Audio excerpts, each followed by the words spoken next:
Hello everyone, welcome to guiding Sarathi. आज हम लोग इस वीडियो में 11 अप्रैल से रिलेटेड इंपॉर्टेंट करेंट अफेयर को देखेंगे। तो चलिए वीडियो को शुरू करते हैं। वीडियो शुरू करने से पहले एक छोटा सा रिक्वेस्ट कि अगर आप इस चैनल पर नए हैं तो चैनल को सब्सक्राइब कर लीजिए and press the bell icon और वीडियो को भी लाइक कर दीजिए। तो चलिए वीडियो को शुरू करते हैं। आज का जो सबसे पहला क्वेश्चन है, recently TSAT-1A, a satellite developed by Tata Advanced System Limited, was launched by one of the following space agencies। तो ये किस एजेंसीज के द्वारा लॉन्च किया गया है? इसरो, नासा, स्पेसएक्स या none of the above?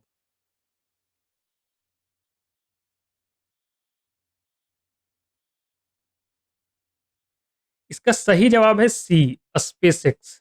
Elon Musk की कंपनी स्पेसएक्स अभी इस सैटेलाइट को लॉन्च की है, जो कि टाटा के द्वारा डेवलप किया गया है। अगर इस सैटेलाइट के बारे में देखें तो ये अर्थ ऑब्जर्वेशन सैटेलाइट है। सब metric resolution earth observation satellite, जिसको बनाया है टाटा एडवांस सिस्टम लिमिटेड। ये टाटा की कंपनी है जो कि स्पेस सेक्टर में काम करती है। इसको स्पेसएक्स के द्वारा, इलॉन मस्क की कंपनी के द्वारा लॉन्च किया गया है फाल्कन 9 रॉकेट के। और ये जो टाटा की कंपनी है, ये कोलाबोरेशन के थ्रू लॉन्च की है इस मिसाइल को। वो लैटिन अमेरिकन कंट्रीज कंपनीज के साथ सेटल सेटेलॉजिक इंक, इसके साथ कोलैब करके इस सैटेलाइट को लॉन्च करवाई है अभी स्पेसएक्स से। अगर हम फीचर ऑफ दिस सैटेलाइट के बारे में बात करें तो ये इसके कैपेबिलिटी जो है एक मिलिट्री ग्रेड का इमेज कैप्चर करने में ये सक्षम है। तो ये हमारे इंडियन आर्मी के लिए भी इम्पोर्टेंट है और भी हमारे जो फ्रेंडली नेशन है उनको भी ये डाटा प्रोवाइड करेगी। तो ये इंडियन डिफेंस फोर्स को गैदर किया हुआ अपना डाटा प्रोवाइड करेगी और फ्रेंडली नेशन को भी ये शेयर करेगी। तो ये हमारे सिक्योरिटी पॉइंट ऑफ व्यू से भी इम्पोर्टेंट है। अगर इसका और हम फीचर से देखें तो ये multi spectrum and hyper spectrum image capability capture करने में ये कैपेबल है। और ये डिफरेंट वेवलेंथ पे भी काम कर सकती है with in the electromagnetic spectrum. तो ये इंपॉर्टेंट सैटेलाइट है हमारे मिलिट्री पॉइंट ऑफ व्यू से। ये मिलिट्री हमारे डिफेंस फोर्सेस को इमेजिनरी इमेज प्रोवाइड करेगी, ताकि हमारे जो डिफेंस हैं रिस्पॉन्स कैपेबिलिटी बिल्डअप कर सके और प्रिपेयर रहें इनेमी कंट्री के रिस्पॉन्स के लिए। तो ये हमारे डिफेंस से रिलेटेड एक इम्पॉर्टेंट सैटेलाइट, जो कि पहला first such initiative by private sector. अभी तक जितना भी मिलिट्री सैटेलाइट है जो इंडिया में इसरो के द्वारा लॉन्च किया जाता था, लेकिन ये पहला प्राइवेट सेक्टर है जो इस तरह का सैटेलाइट लॉन्च की है वो मिलिट्री पर्पस। अगर हम मिलिट्री सैटेलाइट की बात करें तो ये लिस्ट है वर्ल्ड के मिलिट्री सैटेलाइट का, किस देश के पास कितना सैटेलाइट है। इसमें इंडिया के पास 9 सैटेलाइट है, जो कि बहुत ही कम है। वहीं अगर यूएसए के पास देखें तो 239, चाइना के बाद 140, तो और इंडिया के पास 9। तो हमें इसको और बढ़ाने की ज़रूरत है, ताकि इतना बड़ा वास्ट जो हमारा टेरिटोरियल एक्सटेंट है उसको ठीक से हम सुरक्षा दे सकें, और हमारे जो नेबरिंग कंट्री है दोनों, तो उन पे भी नज़र रख सके। तो मिलिट्री के सैटेलाइट अब प्राइवेट सेक्टर इसमें इंटर कर रही है, तो ये मिलिट्री के लिए और अच्छा है, ताकि हम ज़्यादा से ज़्यादा मिलिट्री सैटेलाइट लॉन्च कर सकते हैं। चलते हैं नेक्स्ट क्वेश्चन पे। क्वेश्चन नंबर 2 है, recently Hatiya Hatiya village in Gujarat Kutch district and Padta Bet were two place seen in news. तो ये बताना है किस चीज़ से एसोसिएटेड है। ऑप्शन ए है proposed site for an agricultural research institute, B है wide spread occurrence of an infectious disease, and C tribal festival, and D archaeological excavation. तो बताना है किस चीज से रिलेटेड ये दोनों प्लेसेस हैं।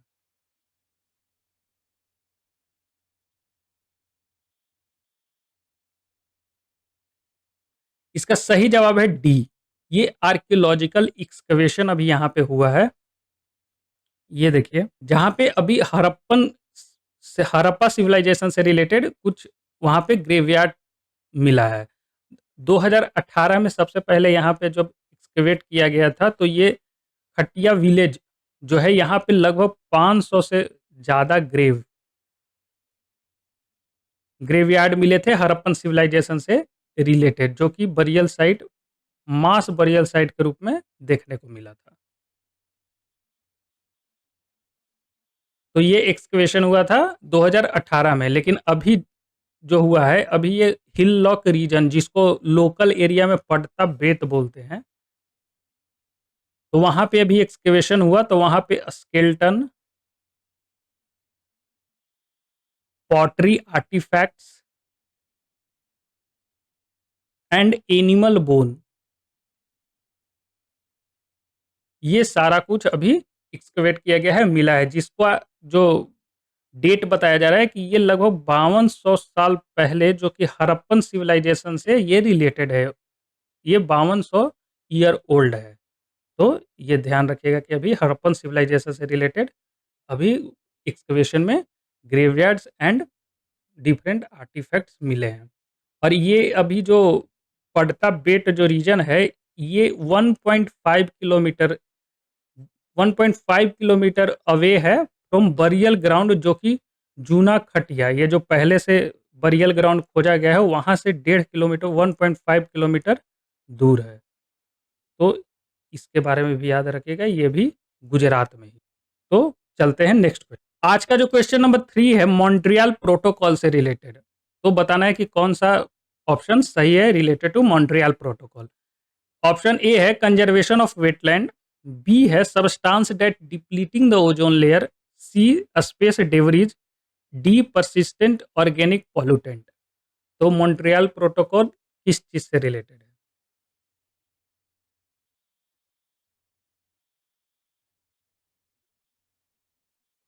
यहाँ पे option B, substance that depleting the ozone layer. Montreal Protocol जो है से जो वैसे सब्सटेंस को रोकने की बात करती है जो कि ओजोन लेयर को डिप्लीट कर रहे हैं। अगर ओजोन लेयर के बारे में बात करें तो ये स्ट्रेटोस्फेयर, ये डिफरेंट लेयर ऑफ एटमॉस्फेयर है, तो ये स्ट्रेटोस्फेयर में ये लेयर होता है, यहाँ पे देख सकते हैं ये ओजोन लेयर है। ये क्या है कि सन से जो अल्ट्रा वायलेट लाइट जो आती है, जो कि हमारे लिए डेंजरस है, स्किन कैंसर वगैरह करने में कर सकती है ये अल्ट्रा वायलेट लाइट, तो इसको क्या है कि ये ओजोन लेयर ट्रैप कर लेती है, रोक लेती है। तो ये 15 टू 30 किलोमीटर होती है अर्थ सरफेस से ओजोन लेयर इन स्ट्रेटोस्फेयर। ये सन अल्ट्रा वायलेट रेडिएशन को रोक लेती है।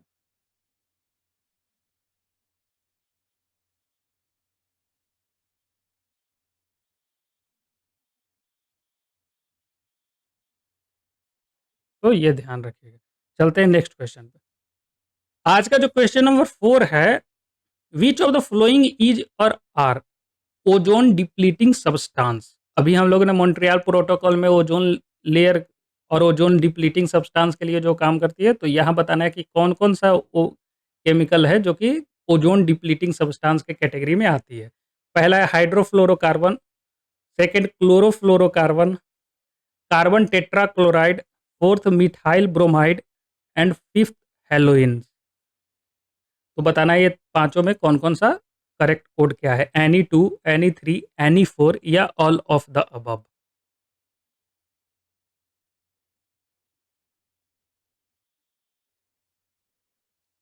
यहाँ पे D, all of the above, ये पांचों जो हैं से ओजोन डिप्लीटिंग सब्सटेंस है। इनका हमारे एटमॉस्फेयर में बढ़ने से ओजोन को ये डिप्लीट करेंगे, जिसके बाद वो जो हमारे लिए हार्मफुल यूवी रेडिएशन को रोक रही है, तो वो नहीं रोक पाएगी। तो ये डेंजरस है हमारे इन्वायरमेंट के लिए। और अगर इसमें इसी लिस्ट में देखें तो एक है methyl chloroform.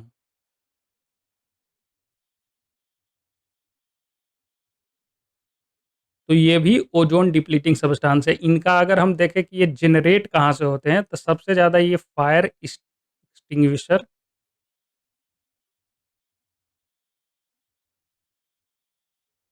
Air conditioner AC से, फिर ड्राई क्लीनिंग से रिलेटेड जो मशीन यूज़ होता है वहाँ से भी ये यू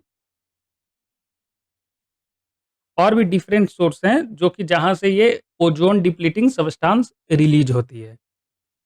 तो अगर मॉन्ट्रियल प्रोटोकॉल के बारे में बात करें तो ये फाइनलाइज़ हुआ था 1987 में, और इसका मेन जो पर्पस था कि ओजोन डिप्लीटिंग सब्सटेंस जो है उसको हमें कम करना है, उसका प्रोडक्शन एंड कंजम्पशन उससे रिलेटेड हमें कम करना है। तो ये अभी तक का जो जितना भी प्रोटोकॉल और एग्रीमेंट है उसमें सबसे ज़्यादा इनोवेटिव और सक्सेसफुल है, क्योंकि ये सारे कंट्रीज़ के द्वारा रेटिफ़ाई किया जा चुका है। तो ऐसा कोई भी प्रोटोकॉल नहीं है जो कि सा all countries in the world ratified की है। तो ये इम्पोर्टेंट है, और इसका मेन जो पर्पस है वो cut down the production and consumption of ozone depleting substance.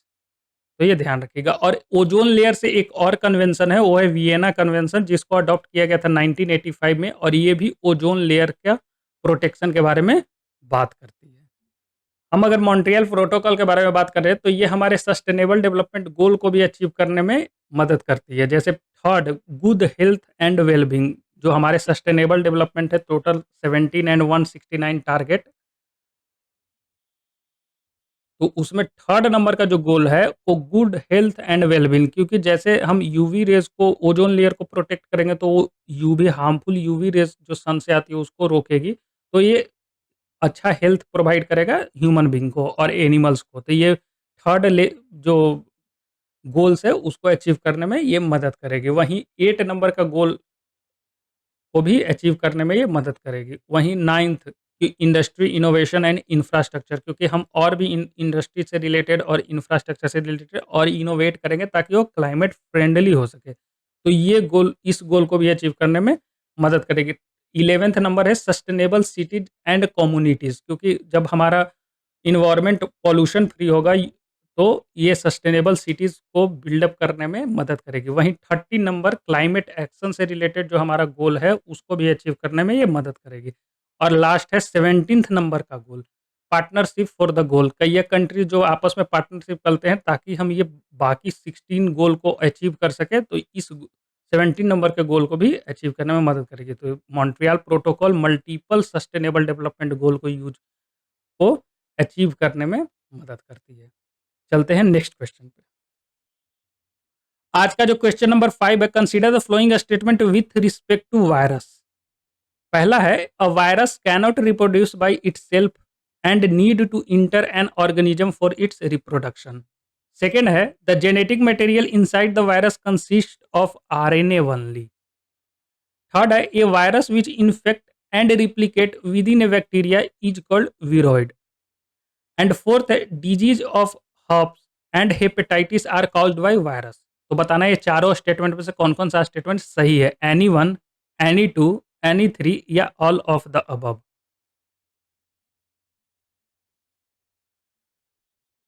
यहाँ पे बी, एनी टू, यहाँ पे फर्स्ट स्टेटमेंट सही है, क्योंकि वायरस जो है बिना होस्ट सेल का वो अपने आप को रिप्रोड्यूस नहीं कर सकता है। तो फर्स्ट स्टेटमेंट सही हो गया, लेकिन सेकंड स्टेटमेंट गलत है।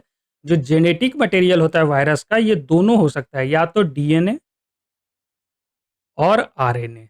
तो केवल आरएनए नहीं होता है, ये डीएनए या आरएनए दोनों हो सकता है। तो ये सेकंड स्टेटमेंट गलत हो गया। और वायरस जो कि बैक्टीरिया को इन्फेक्ट करता है उसको विरोइड नहीं बोलते हैं, उसको बोलते हैं बैक्टीरियोफेज।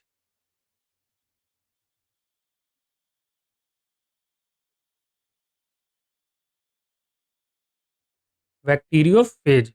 तो ये थर्ड स्टेटमेंट गलत हो गया, तो इसीलिए बी ऑप्शन एनी टू। अगर हम विरोइड के बारे में बात करें, तो ये जो है एक सर्कुलर आरएनए मॉलिक्यूल है।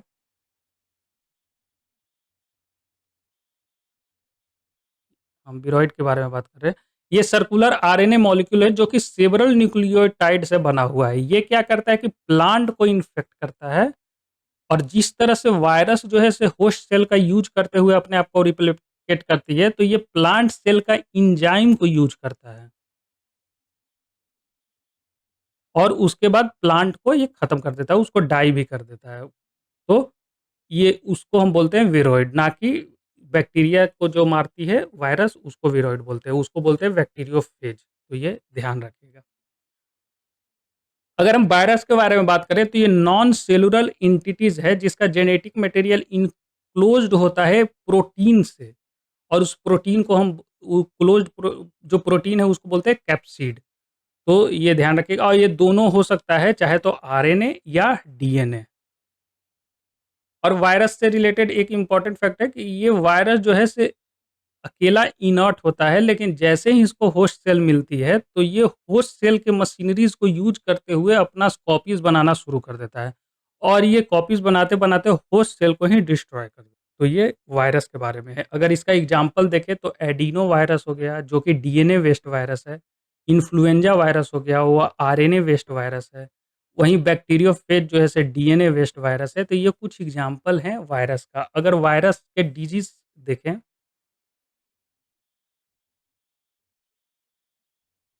तो ये जितने डिजीज़ होते हैं ज़्यादा लगभग सारे लाइफ थ्रेटनिंग होते हैं और ये जो प्रोटीन से प्रोटेक्टेड होता है इसके कारण इसका वैक्सीन भी बनाना बहुत टफ है।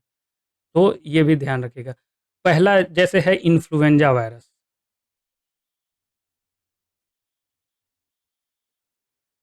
एचआईवी, एड्स,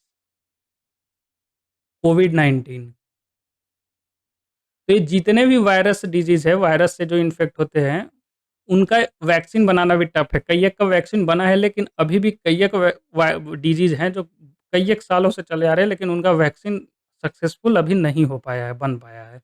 आज का जो क्वेश्चन नंबर 6 है with reference to the small modular reactor consider the following statement.